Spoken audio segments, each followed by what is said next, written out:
इसमें आपका अगला टॉपिक है प्रतिरोधों के संयोग। देखिए, विद्युत परिपथों के अंतर्गत परिपथों को श्रेणी क्रम में समांतर क्रम में जोड़कर संयोग प्राप्त किए जाते हैं, उसको हम इस वीडियो में समझने का प्रयास करेंगे। प्रयोगात्मक कार्यों में कभी कभी एक से अधिक प्रतिरोधों को जोड़ने की आवश्यकता होती है और वैद्युत परिपथों में भी ये प्रतिरोध किसी न किसी क्रम में जुड़े होते हैं।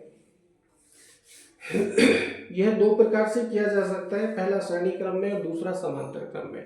यही मुख्य क्रम होते हैं, लेकिन कभी कभी हमको मिश्रित क्रम का भी प्रयोग करना पड़ जाता है। मिश्रित क्रम का मतलब है श्रेणी क्रम, समांतर क्रम, फिर उनका श्रेणी क्रम या समांतर क्रम, है ना। इस प्रकार से यदि किसी वैद्युत परिपथ में दो बिंदुओं के बीच लगे बहुत सारे प्रतिरोधों को हटाकर उनके स्थान पर यदि एक प्रतिरोध को लगा दें और उसके लगाने से उस परिपथ में बहने वाली वैद्युत धारा और उनके सिरों पर लगने वाले विभवांतर में कोई भी परिवर्तन नहीं आता है, तो उस प्रतिरोध को उन सभी प्रतिरोधों का तुल्य प्रतिरोध कहते हैं, क्योंकि इसको लगाने से उनमें उनकी वैल्यूज में किसी प्रकार का कोई भी अंतर नहीं आता है। इसे तुल्य प्रतिरोध कहते हैं। अब देखिए, प्रतिरोधों के संयोग को दो प्रकार से हम जोड़ लेते हैं। पहला कौन सा क्रम हो जाता है? श्रेणी क्रम हो जाता है।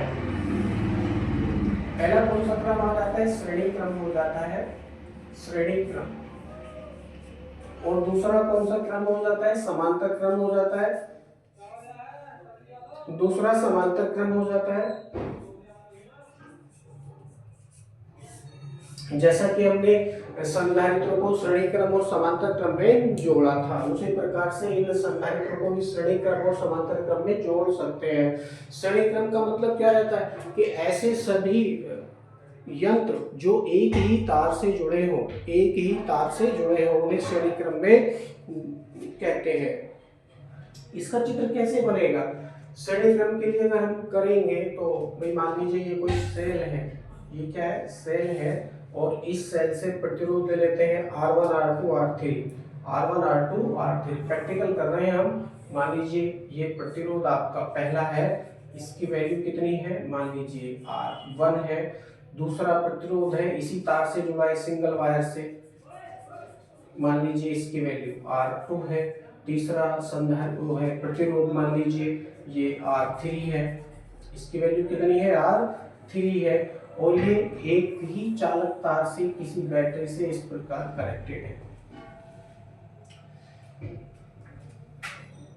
सेल का विभवांतर V है, सेल का विभवांतर V है, तो इन सभी प्रतिरोधों के सिरों पर लगने वाला विभवांतर भी कितना हो जाएगा? V ही हो जाएगा। क्यों हो जाएगा? क्योंकि ये सब श्रेणी क्रम में जुड़े हैं। अब देखिए, श्रेणी क्रम में जुड़े हैं मतलब इनमें एक ही तार है, और एक ही तार होने के कारण, एक ही तार होने के कारण इनमें एक ही धारा प्रवाहित होगी, एक ही धारा प्रवाहित होगी। ये बात ध्यान रखेंगे। श्रेणी क्रम में यदि बहुत सारी चीजें जुड़ रही हैं, अब देखिए हमने प्रतिरोधों को जोड़ा है, इनमें कभी कभी हो सकता है संधारित्र भी हो या बहुत सारी और चीजें भी जोड़नी पड़ जाए। यदि ये सभी श्रेणी क्रम में जुड़ रही हैं, तो श्रेणी क्रम में जुड़ी होने के कारण इन सभी में प्रवाहित होने वाली धारा समान होगी। मान लीजिए सेल से प्रवाहित होने वाली वैद्युत धारा स्मॉल आई है। क्या है? Small I. तो इन सब में भी आई धारा ही प्रवाहित होगी। क्यों होगी? क्योंकि कोई और दूसरा वायर कनेक्ट नहीं है, कोई और दूसरा वायर कनेक्ट नहीं है, कोई और दूसरा तार नहीं है। अगर दूसरा तार हम लगा देंगे इसमें, या इसका कनेक्शन किसी और दूसरे तार से कर देंगे, तो वैद्युत धारा का मान परिवर्तित हो जाएगा। ठीक है, लेकिन क्योंकि एक ही तार से जुड़े हैं, एक ही तार से जुड़े होने के कारण ये श्रेणी क्रम में है, श्रेणी क्रम में है। और श्रेणी क्रम में होने के कारण इनमें प्रवाहित होने वाली वैद्युत धारा समान होगी, परंतु इन सभी प्रतिरोधों के सिरों पर उत्पन्न होने वाला विभवांतर अलग अलग होगा, विभवांतर अलग अलग होगा। मान लीजिए प्रतिरोध R1 के सिरों पर उत्पन्न होने वाला विभवांतर V1, R2 के सिरों पर उत्पन्न होने वाला विभवांतर V2, R3 के सिरों पर उत्पन्न होने वाला विभवांतर V3 है। तो इसको दर्शाइए आप। मान लीजिए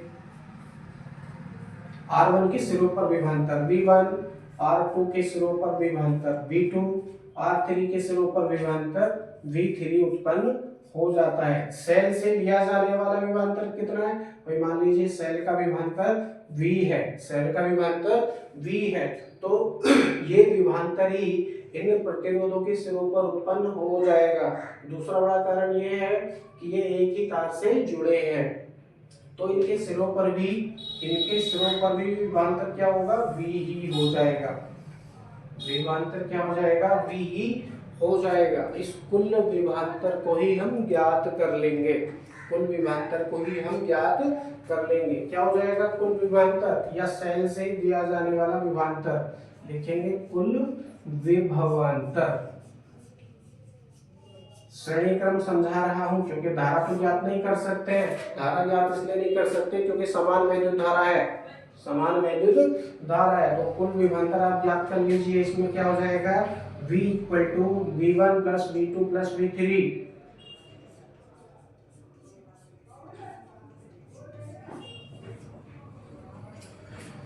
V equal to V1 plus V2 plus V3, ठीक है। कुछ इस तरह से आप इसको समीकरण नंबर 1 बना लो, समीकरण नंबर 1। अब देखिए ये समीकरण नंबर 1 हमारे पास में आ चुकी है। विभवांतर अलग अलग होता है श्रेणी क्रम पे, अगर बहुत सारी चीज जुड़ रही है तो उनके सिरों पर विभवांतर अलग अलग उत्पन्न होता है। अब देखिए पहले प्रतिरोध के सिरों पर उत्पन्न होने वाले विभवांतर की हम गणना करेंगे, तो ओम का नियम यहाँ पर प्रयोग करेंगे। धारा कितनी है इसमें, I है, धारा कितनी है, I है। तो क्या हो जाएगा, V1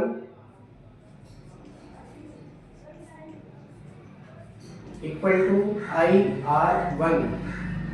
ओम का नियम क्या है, ओम का नियम V upon I equal to R। Ohm के नियम से V upon I equal to नियतांक,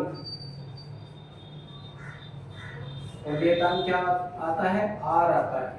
प्रतिरोध विभवांतर और धारा का अनुपात क्या कहलाता है, प्रतिरोध कहलाता है। इसके स्थान पर R का प्रयोग भी कर सकते हैं, तो V इक्वल टू क्या हो जाएगा, IR हो जाएगा। परंतु पहले प्रतिरोध की सिरों पर हम ज्ञात कर रहे हैं, तो हो जाएगा V1 इक्वल टू IR1। अब देखिए धारा सब में I प्रवाहित हो रही है, I है ना, एक ही तार जुड़ा है, तो एक ही तार जुड़ा होने के कारण समान वैद्युत धारा प्रवाहित हो रही है, परंतु इसका प्रतिरोध अलग है और विभवांतर अलग अलग है। तो क्या हो जाएगा, V1 इक्वल टू IR1 हो जाएगा। इसी प्रकार V2 इक्वल टू क्या हो जाएगा, IR2 हो जाएगा। V3 इक्वल टू क्या हो जाएगा, IR3 हो जाएगा, IR3 हो जाएगा। ओम के नियम का हम बारंबार प्रयोग कर रहे हैं। अगर चौथा प्रतिरोध होता तो वैसे करते, V4 इक्वल टू IR4, पांचवा होता तो V5 इक्वल टू IR5, कुछ इस प्रकार से। तो लिखेंगे V1, V2 व V3 के मान समीकरण 1 में रखने पर, समीकरण 1 में रखेंगे तो क्या प्राप्त होगा, समीकरण 1 में यदि आप रखेंगे तो क्या प्राप्त होगा, जरा देखते हैं। V इक्वल टू देखिए V1 के स्थान में क्या रखेंगे आप, IR1। अब एक और चीज है, ये मान अभी मत रखो, इसका तुल्य प्रतिरोध और बना लो। इसका हम क्या करेंगे, तुल्य प्रतिरोध और बना लेंगे। एक साथ सब मान आप रख लीजिए भाई, R1 R2 R3 एक ही तार से जुड़े होने के कारण श्रेणी क्रम में है। अब श्रेणी क्रम में इनका कोई ना कोई तुल्य प्रतिरोध दिया जाएगा। भाई मान लीजिए इनका तुल्य प्रतिरोध क्या उत्पन्न हो जाता है, R उत्पन्न हो जाता है। क्या उत्पन्न हो जाता है, तुल्य प्रतिरोध इन सबका R हो जाता है। तुल्य प्रतिरोध R हो जाता है, तब उस तुल्य प्रतिरोध के सिरों पर उत्पन्न होने वाला विभवांतर क्या हो जाएगा, V हो जाएगा, और प्रवाहित धारा क्या हो जाएगी, उसमें I हो जाएगी। तो तुल्य प्रतिरोध के लिए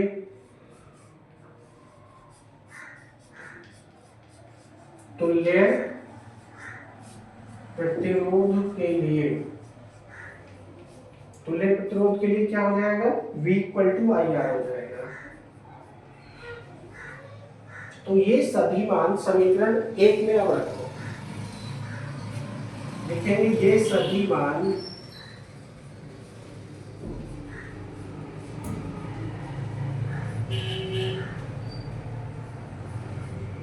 समीकरण एक में रखने पर, यदि रखेंगे तो क्या प्राप्त होगा, v के स्थान पे आई आर प्रयोग करेंगे, v के स्थान पर आई आर प्रयोग करेंगे, उसी प्रकार से v1 के स्थान पर आई आर वन, उसी प्रकार से आई आर टू, इसी प्रकार से आई आर थ्री।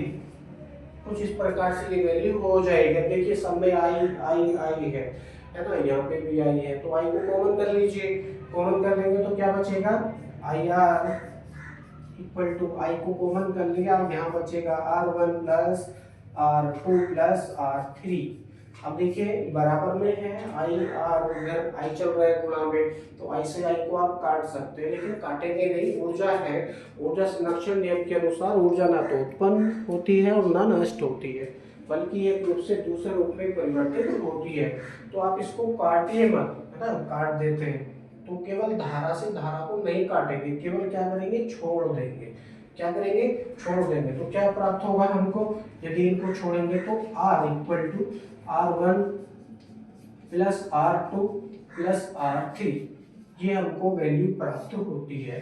अर्थात श्रेणी क्रम में जुड़े सभी प्रतिरोधों का तुल्य प्रतिरोध क्या हो जाएगा, R equal to R1 plus R2 plus R3, ये प्राप्त हो जाता है। मात्रक रहेगा ओम।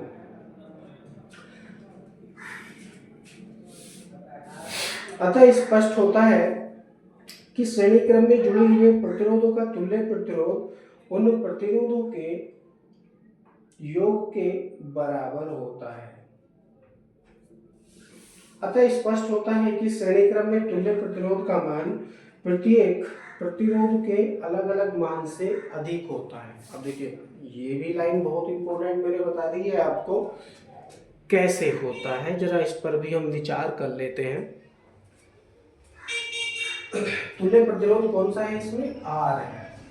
मैंने ये बात बोली है कि तुल्य श्रेणी क्रम में जुड़े सभी प्रतिरोधों के तुल्य प्रतिरोध का मान उस क्रम में जुड़े हुए सभी प्रतिरोधों के अलग अलग मान से अधिक होता है।